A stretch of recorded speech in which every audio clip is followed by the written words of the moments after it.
आणि एक मोठी बातमी आहे, मुंबई गोवा महामार्गावर जाळपोळ झालाय। बहुजन क्रांती पॅंथर संघटना आक्रमक झाली आहे। चंद्रकांत कांबळे हत्या प्रकरणी ही संघटना आक्रमक झाली आहे। नागोठणे वाकड नजीक अर्धा तास महामार्ग रोखून धरलाय। वाहनांच्या 3 किलोमीटरहून अधिक रांगा लागल्यात। आरोपींना तात्काळ अटक करण्याची आंदोलकांनी यावेळी मागणी केली आहे। ही सगळ्यात मोठी बातमी आपण आत्ताच्या क्षणाची पाहतोय, त्याची जी दृश्य आपण पाहतोय। चंद्रकांत कांबळे हत्या प्रकरणी संघटना आक्रमक झालेली आहे।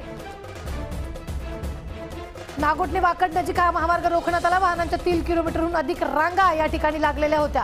आरोपींना तात्काळ अटक करण्याची आंदोलकांनी यावेळी मागणी केलेली आहे। मुंबई गोवा महामार्गावर यावेळी जाळपोळ झालेला आहे।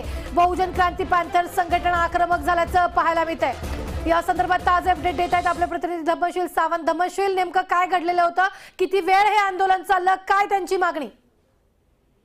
निश्चितच रुबीना, आपण बघतोय की आंबेडकरी बहुजन चळवळीतील आणि पुरोगामी चळवळीतील एक अग्रगण्य असे कार्यकर्ते चंद्रकांत कांबळे यांची डोक्यामध्ये गोळी झाडून हत्या काल झाली होती आणि तेव्हापासून आंबेडकरी बहुजन समाज हा प्रचंड संतप्त झाला होता।